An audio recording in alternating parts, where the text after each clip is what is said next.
Recognize. Umbra Walker. D01. Recognize. The Caleb G. D02. Hello, team. Thanks for listening to Whelmed, the Young Justice Files, episode 23. Welcome to the cave. I am everyone's favorite sidekick, Caleb, and that guy must be a walking petri dish. Allow me to introduce Rich, can't fake it, can't hide it, Howard. Oh my God. Thank you so much for joining us for another episode. If you would like to get a hold of us, please contact us on social media. Our Twitter handle is @TheYJFiles. Our website is crashingthemode.com. And, of course, good old-fashioned email, whelmedpodcast@gmail.com. But I'm guessing you'll be leaving now. Time to move on. Well, Dick, I'll miss you. It's Dan. Dan Danger. Son, you've grown. But some things never change.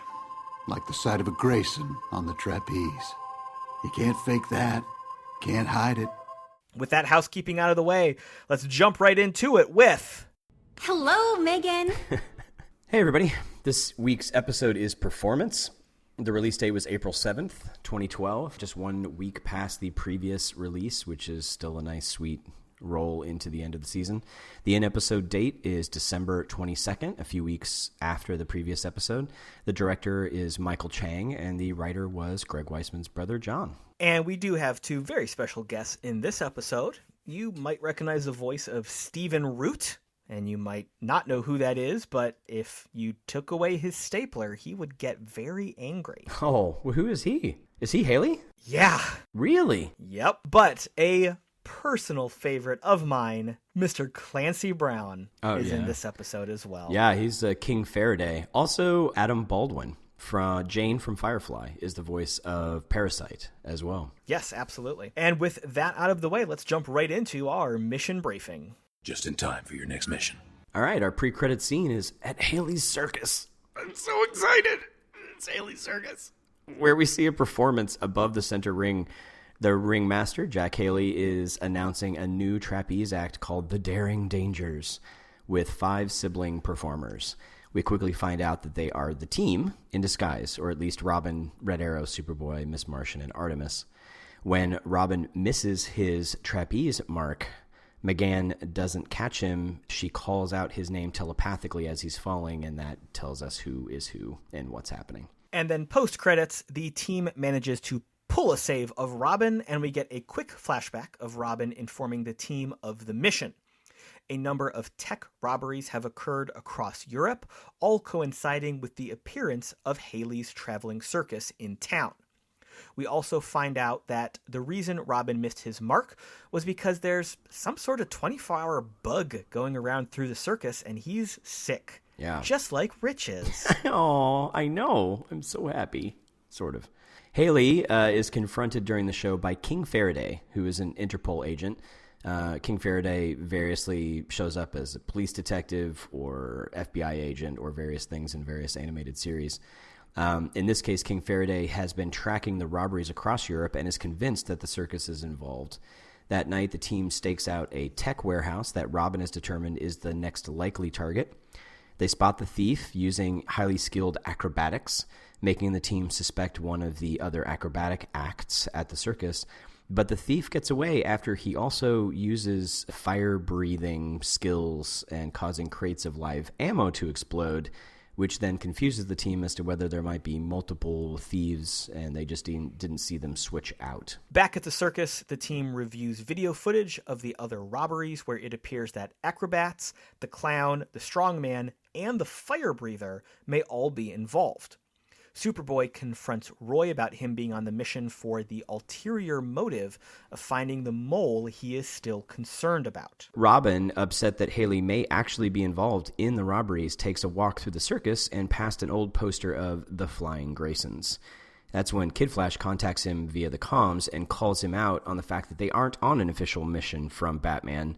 We find out exactly why the circus means so much to Dick and why he took the team on the mission in the first place. The circus heads out, but McGann falls ill. The team realizes that both Robin and Miss M fell ill after being touched by Ray the Roustabout. Which is just such a weird word. Robin pieces together that Ray is actually the parasite. When the team confronts him, he steals Superboy's powers that were enhanced by the shields given to him by Luther and escapes. In our end scenes here, the team tracks Parasite to Geneva and stops him from triggering a black hole using the boson super collider. After the fight, Red Arrow admits that any one of the suspected moles could have betrayed them that night, but they didn't. And he finally concludes that there is no mole. In the final scene, and honestly one of my favorite scenes of the entire series, Haley reveals that he knew that Dan Danger was actually Dick the entire time, stating that some things never change, like the sight of a Grayson on the trapeze. And with that touching moment upon us, let's move into... Superboy, are you alright? I'm fine. Feeling the Aster. Oh, man.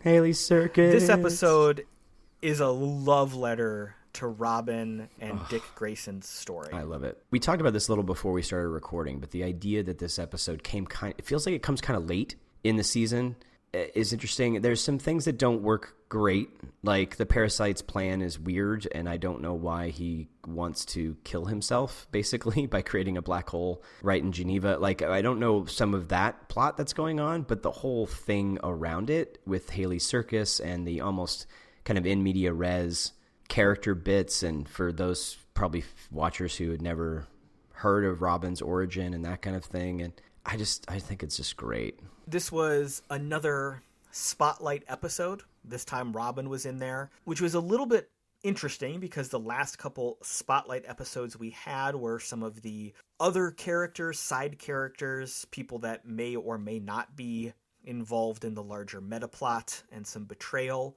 But this episode is just a cool, fun, here's a little bit of backstory, here's some cool things happening.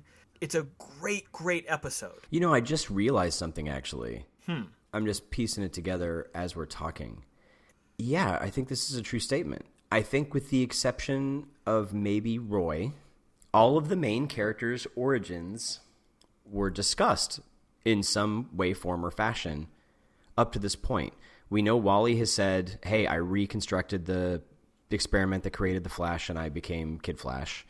We don't know exactly how Miss Martian is interacting with or knows Manhunter, but we do know her origin. Superboy's origin we know. Artemis we now got to reveal. Like, all the main characters got their origins kind of panned out. But up to this point, if you didn't know the Dick Grayson Robin and anything about his origin, you would have walked out of the season not knowing any more about how he became Robin than before. So maybe since they're kind of wrapping up and tying in people's origin stories, maybe that's one of the reasons they folded this in, so that people who didn't know anything about Robin before going into this season of Young Justice would at least get an idea of what happened. Because Kid Flash clearly says that's where your parents died. Yeah, that's definitely part of the exposition in this episode. Mm-hmm. And you're right, Robin did not have any real backstory at all. In fact, Kid Flash even says, well, yeah, dude, that's part of your backstory. Yeah, I know your backstory, man. I know your origin. Right. Right? Batman did say Robin needed to find the men who murdered his parents, but there was no context for it. Correct. And this was a really nice way to dig into Robin's past without making it a heavy info dump. And this was just a great episode overall. However, it's really weird in the pacing. This is the third to last episode in this season. Mm-hmm. We just had all these episodes of a lot of action, a lot of bring back all the elements from earlier in the season, remind us what the light is doing, move the meta plot forward with some potential blackmail and betrayal. And now we really hit the brakes and have this side episode, and we find out that this isn't even a legit team mission. Robin just went off and did it himself, which is very interesting considering that the last time we saw him step up, he was really hesitant to be a team leader. Yeah, which maybe informs how much this circus means to him. All the evidence is pointing clearly to the circus. I've got to prove that Jack's not running this, or he may lose the circus. I don't know. I mean, of course, I love Dick Grayson. I made that pretty clear. But there's something about his connection to the circus. I just love the fact that he's so connected to his origin, and he literally grew up there. It's like Wally going home to the home he was raised in, but it's such a unique home with so many unique characters that he could be interacting with. So as a game master, if somebody gave me this origin story for them, I would have a field day with all these old friends and connections and all kinds of things that you could have for it. And I'm just really glad that they handled Haley's so lovingly. And there was a lot of great Robin moments in this episode. Yeah. We got his little laugh back. Yeah. At one point in the very beginning. There were some really cool moments where he was solving the case. Yep. Being that great detective that we know he is. Mm-hmm. There was what I would consider a good chunk of exposition and explanation as they were just talking things out in this episode. But again, it was framed very nicely. It was handled really well. Honestly, I think one of my favorite parts was simply when Kid Flash calls Robin. Yeah. And Wally's being a good friend. Yeah. Again, it harkens back to this whole idea of the team is more than a team. It's a family. We get to see these characters literally with their families, but also get to see them interacting in a way that's not just them on missions fighting supervillains. You get to see this building of their friendship. I really, really like that they put so much emphasis on certain best friendships. Mm-hmm. Roy and Aqualad get a scene in a later episode as well that shows that they are close friends as well. It's not like they go to school and they're going to have a best friend at school that comes over and hangs out and plays at their house, right? They just live in different worlds than normal kids do and normal teenagers do. So it makes sense that they would bond together, but these relationships are all so believable because of little moments like this. Yeah. Let's talk about Parasite a little bit. Yeah. Parasite is a cool villain. Yeah. I remember him fondly from the Superman animated series that happened between Batman Animated and Justice League. Yep. And he was a recurring villain there. And he's definitely a pesky villain, but he's also just kind of a villain of the week. It's a villain of the week episode. And it's a villain of the week who doesn't have a very interesting motivation either. Parasite, he's villain, blah, blah, blah. But he's literally wanting to make a black hole in Geneva, which makes no sense to me. And he's also doing it while he's standing at ground zero. He can fly at the moment, but he only can fly at the moment because he happens to have Miss Martian and Superboy's powers. So how is he supposed to get away? If he's not getting away, is he committing suicide? He's going to die if his plan works out. So it could lead to some interesting other things, but it really just doesn't make a lot of sense within the context of the episode itself. That's the only thing that really misses, and it's not a small thing either. It kind of misses for me in this episode. Yeah, he clearly is not part of the light at all, even on a fringe level. We've seen some other villains of the week that still sort of factored into the meta plot. In my experience, Parasite has been used in the past as a thug, as a guy doing street crime. He just happens to have this meta power that he uses to his advantage. In this episode, he was clearly just a criminal stealing stuff, and then he had this really goofy plan, and we don't know why. We don't know anything about why he's there, who he's working for, what his motivation is. I like the general idea of the plot, right? Haley's circus is traveling through Europe on an international tour. Things are being stolen as the circus goes on. It could blame Jack. I like all of those elements of it. And I even like the fact that it was Parasite, because that allowed some really interesting interactions with things like, how does he have heat vision? You don't even have heat vision. And Superboy getting defensive and saying, well, I've got the genetic potential. Maybe that's just enough. And they're like, okay. And he's flying, but Miss Martian also can fly, so that kind of gets tucked into it. So it made some interesting interactions. It's just why he was stealing the stuff. It just didn't make any sense at all. And I would think that with so many of the other episodes being so tight with stuff like that, and I don't know, maybe the fact that John Weissman was writing the episode, you'd think that he and Greg would have talked about this and maybe thought there would be some better reasoning behind it, or I don't know. Especially considering when this episode occurs. We just had 3 or 4 episodes that were all building character development and building the meta plot.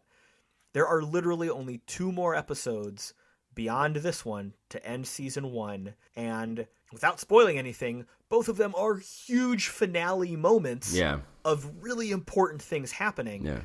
And this has zero to do with any of that other than maybe 2 tiny details that will go into in crashing the mode. I don't mind it not being tied in because there's not much more to do. I guess I don't mind that too much, but I think that's part of what we're both saying. Like, this feels like it's really late in the season for something like this. This could have been a much earlier episode. It bugs me more that whatever Parasite's plan was just not well explained. If the plan had been something else, he was building a weapon for someone, or maybe you could have tied it back into the Cobra Venom somehow, doing something else, just something tied into something, or just have a better reason. Parasite's not known as the sharpest tool in the shed, but still. All right, well, we've gone over this problem a few times here. Let's move on. This was a great episode. We're not saying it's not at a all. Good episode. Absolutely. Yeah. But it just has some oddities. So let's move on and talk about a little Canary Debrief. Yeah. Stick around. Class is in session. In media res is the idea of starting a story in the action. So the idea, like at the opening scenes of most James Bond movies, he's like on a different mission and you're starting in the action and you're just kind of watching the wrap up of that. Or Star Wars, starting out in the middle of the action and then just being pulled along and then being given the information about what happened before that moment as the story goes on. But here, this is kind of an in media res for characters. A lot of people thought that this Robin wasn't even Dick Grayson when the series started. They thought it was Tim because of the costume and the computers and so on and so forth. But we started off with Robin not revealing anything about his history. He doesn't come up. He's trying to hide it. He was trained by Batman not to expose his history. And so when we finally get to this episode, we're 20 plus episodes into the season, and if you didn't already know Dick Grayson's origin, you're only getting little bits and hints of it. This harkens back to what Caleb and I were discussing about the idea that when you're writing a novel, it's a pretty common thing for beginning writers to write a novel, give it to an editor, and have the editor hand it back to them and say, your story actually starts in chapter 5, right? You should just get rid of chapters 1 through 4 because all of chapters 1 through 4 is just giving us the background for the real story, which doesn't start until chapter 5. So here we get to ask these questions. We get to wonder. We get to say, all right, Batman said he needed to find the people that killed his parents, but under what context was that? And where was he? And why was Batman involved? And lots of people's parents get murdered. Why did he pick this kid? And et cetera, et cetera, et cetera. We get to ask these questions and build into this reveal here. And even here, they don't talk about the specifics of what it is. It, again, makes us inquire and want to know about this character. It focuses on the friendships, right? It focuses on Robin's love for Jack Haley and the circus, and it makes us want to know more, right? Pulls us into the story. So when you're using a character in your novels or in your stories, don't worry about giving us every little piece and bit and piece of their background. Drop into the adventure or the story or the mystery that you want to tell us and reveal those things organically along the way. It will keep us more engaged than, telling us about their 6 PhDs and how they got it and their abusive mother or whatever before the story even starts. We won't care enough about the character to worry about it. Make us be interested in the character first and then want to take every piece of information you want to give us about that character as it comes. Something else we can talk about here is how to effectively use the flashback maybe in a tabletop game. Yeah. It's always fun to start a game session in the action. Everyone sits down, they bust out their character sheets, they get settled. The first thing the game master says is roll initiative. Yeah. Mm-hmm. It's a great way just to get into the scene, get into your characters, and launch a good game night. So if we are looking at how to use flashbacks, if we consider this episode as a gaming session, the very first thing that happens is the game master sets up, you guys are doing this thing at a circus. And you're immediately making skill checks and performance checks and whatever you're doing in the action. It's not a fight in this case, but you're doing things. And then in the middle of those action rolls, the GM is saying, okay, take a quick step back. Let's talk about how you got here. Right. And then After a little bit of exposition, you break back to the action, and you go back and forth a couple times. Also, playing off this particular episode and what you're saying, like it's also interesting if you say like, okay, you guys are at a circus, you're doing these performances, you're making your skill rolls, but Robin, you make your skill roll at disadvantage or -10 or whatever you're doing for whatever system you happen to be rolling, or with this negative condition. It makes the players ask the question, oh man, like Robin was the one who should be acing this skill check, and some reason it's terrible. It makes the players inquire and want to know more. Why is he having this problem? And then the ref can say like, well, you've been sick, and then you move on from there, and it adds the mystery to be answered. Right. What we're talking about here is basically, like we've seen in the episode, going back and forth, breaking up these episodes, bringing story in and balancing it with the action. We're also talking about how to do that at the game table. And a lot of times when you're running a game, you have that instinct to just use the progression of time to dictate the game events. Mm-hmm. And you say, okay, we're starting, we're in the scene, we're going to the next logical progression, we're going to the next logical progression. And sometimes you can get hampered by trying to figure out how to work in all these details and include these different events and situations and character building moments in what makes sense in a linear temporal progression. Mm-hmm. What we're seeing in this episode, if we extrapolate, you don't have to do that. Start in the moment and then pull it back. Like Rich just said, start in the moment, oh, you have a penalty. Wait, what? Yeah. What do I have a penalty to the thing I'm supposed to be the best at? Exactly. And then, that's a great question, Rich player. Let's have a quick scene. And we take a quick step out of the action, we role play for 2 minutes and build the story, and then you're back into it. Or in this particular case, instead of saying that it's just a penalty, you could actually say, okay, Robin, I want you to make the roll as if you don't have skill in acrobatics. Just make a raw roll, because that's a different statement than giving a penalty. It's implying you don't have your skills at the moment, which is actually more accurate to what's happening and can layer a seed of a clue to the players without having to blatantly say something direct to reveal your mystery too early. That's another good tabletop lesson we can take out of here. Adding clues to a mystery can be very challenging. Running a mystery-style game can be really tough at the tabletop, depending on the system you're using. Some are very adept at making that happen. Some don't make it as easy. But adding in clues and trying to let the players solve them as the characters is really, really tough, in my opinion. This may just be something I'm bad at as a GM. I've always had a challenge with this type of thing. Yeah, no, it's tough for sure. Blurring that line between character and player knowledge and character and player solutions to a mystery is really, really tough. Mm-hmm. But what you just gave us, Rich, is a really cool way to work in a clue.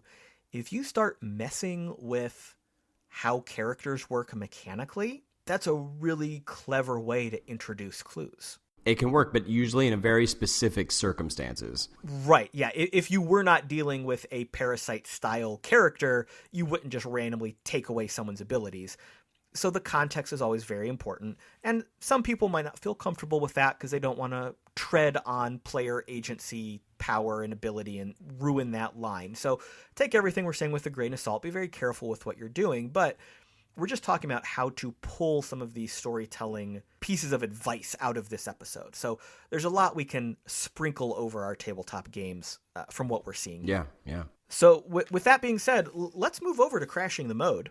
Tell us something we don't know yet. Sorry, BB. We can't risk altering the time stream. We do that, we're all feeling the mode. We're going to be talking about some spoilers here in Crashing the Mode, specifically to Young Justice Season 1 and 2, but also the larger DC universe. If you do not want to be spoiled, please stop listening and join us later. If you are still here, we are going to spoil some things for you. Unfortunately, folks, we're not going to spoil a whole lot. Yeah, there's only a few episodes left, and there's a few things to talk about, but I think we've spoiled everything so far. Really, at this point, yeah, the show is pushing us towards the finale. There's not a whole lot of threads that have not been left out. Some of the dangling threads out there are for Season 2, but the majority of everything is focused on the next 2 episodes, which are the finale. The biggest and boldest is, of course, Roy himself. Mm-hmm. Roy says The mole hunt is done. Yep. No, it's not. Your mole hunt is done. Yeah, so that is the one big thing here, that even though it is stated that part of the plot is over, we are still going to see that resolved at the end of the next episode and then going into the finale itself. Yeah. You had a note here about Superboy. Yeah. Yeah, the fact that he just flat out lied about using the shields. And while this may not really be a spoiler, it's kind of a reminder that he still has that blackmail plot hanging over his head. Yeah. And instead of talking to the team, he's just flat out lying that, oh, I have the genetic potential and the parasite unlocked it. Yeah. No, you're cheating. Yeah. Come on. But he just chose not to reveal that yet. It's a classic addiction behavior. Yeah. He uses like at least 3, maybe 4 shields in this episode. Oh, yeah. He uses one in the first fight with the parasite. He uses the second one not long after that recharges him immediately. But that's worn off by the time they actually get to Geneva. So then he uses another one when he goes into that fight as well. So he's cranking through them. And he had that moment where he kind of sighed and contemplated using them, but then did. Yeah. And honestly, if these moments happened at an earlier point in the series, I would have really anticipated a longer storyline of that addiction story arc. Right. Of him basically trying to fight it off or give in, or having to weigh the threat of the moment versus what it was doing to him. Yeah. We could have seen maybe that rage play out and him ruining some of these family relationships that had been established. But all in all, this is kind of a one and done. Hey, you get this thing. Hey, it's blackmail. Oh, hey guys, I'm going to admit it and use it to double cross everybody. So if the whole series was called Superboy and it was all about him, then you would expect this to come in earlier and be one of the major plot points for the entire season, right? But in this case, you're dealing with an ensemble cast with a lot of things going on. And I'm actually pretty happy with like how much they did focus on it. It's clearly there. Mm-hmm. It's clearly an addiction issue parallel and an insecurity parallel for him, because he spent so much time in the first part of this season feeling so inferior to Superman that he doesn't have enough power. Like, am I a weapon? Can I fill his shoes? All of these things. And now he has it. So it really makes sense why he wants to use them. But they also took enough time at the beginning of the season for him to start getting the kind of the mental self-confidence foundation for him to let it go too. He began to understand that he's more than those choices, the weapon or the hero. He can be just him. Yeah, absolutely. The only other things that I have to point out were just things in the background. I can't find anything about it, but when he's looking at the poster of the Flying Graysons there are 2 other posters that I noticed. One says Titano, which is the elephant, which in the comics comes up quite a few times, that Dick Grayson had a very close friendship with one of the elephants that is typically on tour with them. Being a big fan of elephants myself and, former veterinary nurse and whatnot, I love the idea that Dick Grayson has this kind of connection with the animal kingdom. It's not a big thing they play up, but it's just this kind of cool thing that his friendships as a kid in a circus included animals as well as people. For some reason, that really appeals to me. And that was definitely backed up when they were hunting for... Ray the Roustabout. Ray the Roustabout. They opened up a box that said something about elephants on it. Yeah, Roy, I think, said, does this circus have an elephant? I don't know about it. And he says, not on international tours or something like that. Right. So that's, again, a throwback to the fact that Dick knew that elephant and knew it was not on the train because he grew up with it. Right, exactly. And the fact that elephants live 70 solid years, like the same elephant he grew up with could have potentially been there. Anyway, it's a small thing, but I really like that nod to that character that's in the comics. And then the other one is the other picture. I am absolutely convinced, and I don't know if I'm just convincing myself, but I'm convinced that other poster of the woman's face with the purple, kind of the purple costuming and makeup and stuff, I think that's Black Orchid, who we just saw. We were talking about, Caleb and I both just saw Justice League Dark at the time of this recording, which was like a month and a half ago now for you guys when this gets released. But I'm pretty convinced that's Black Orchid. And maybe she was, I don't know, in one of the, like, I don't know what they call them these days, the freak show corner part of the circus, right? This, come see the half plant, half woman. But in this case, it literally is a half plant, half woman. And I've looked it up, and I've looked into the YJ Wiki, and I've looked into the Black Orchid entry, but I haven't seen anything yet as to whether that is Black Orchid or not. But it would be an interesting nod to her. Again, not much of a spoiler, I guess, but maybe. I would like to know if somebody else knows. Yeah. Well, if you are that person who knows, get a hold of us. Let us know. But with that being said, we are going to consider this mode crashed and move on to a little bit of fan service. Rich, what do you have for us? I have another Robin AMV this week. It is Remember the Name is the song. There's one version of this song that's the Young Justice team in general, but this one is specifically focused on Robin. The title of it here is, they call it Remember Robin's Name, and it's by Miss 94 Baby. We'll put a link in the show notes as well. I'd never heard this song. It just came up in one of my streams of listening to or watching Young Justice and Robin-related AMVs. The lyrics of it are really, really cool, particularly when applied to Robin. How much will and luck and that kind of thing in the skills, and don't forget who he is. It's a really cool song. So definitely go check that out, and then it will also link you over to various other Young Justice and other AMVs that are linked to the song as well. And as we have mentioned in the past, these AMVs draw on scenes from all seasons, both seasons of Young Justice and the comics as well in some cases. So if you're spoiler wary, beware. And as always, if you make anything about Young Justice for fan art or fan service in any way, please get a hold of us. We would love to feature you here. If you simply know of a music video or an art project or a website that you love, shoot it our way. We need more things to feature here in fan service, so let us know.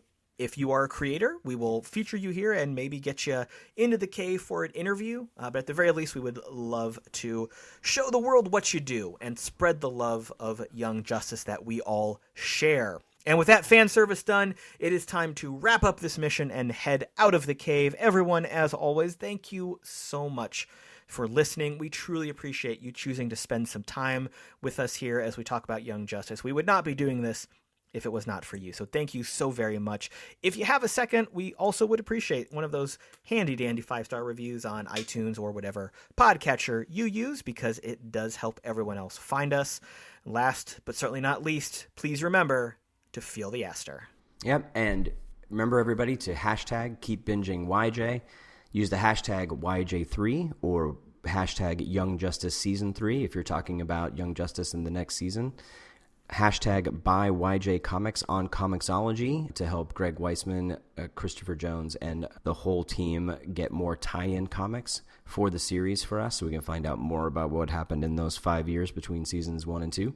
And if you want to help us get more episodes, more Secret Origins, more actual play podcasts, please consider supporting us through our Patreon, www.patreon.com/crashingthemode. For just a few bucks a month, you can help us do even more with the show while getting some great swag for yourself. And as always, stay whelmed, everyone. You've been listening to Whelmed, the Young Justice Files podcast. Our computer is voiced by Madison Ray. Our theme was composed by Emily Mio. Our logo was created by Kevin Bates. Whelmed is a fan-made podcast and is not officially affiliated with DC Comics, DC Entertainment, Warner Brothers Animation, and any other owners of Young Justice or its related source material. As such, these companies have sole ownership of all symbols, images, names, logos, and proprietary material related to Young Justice. Original content of this podcast is ours under Creative Commons. Thanks for listening, and stay whelmed.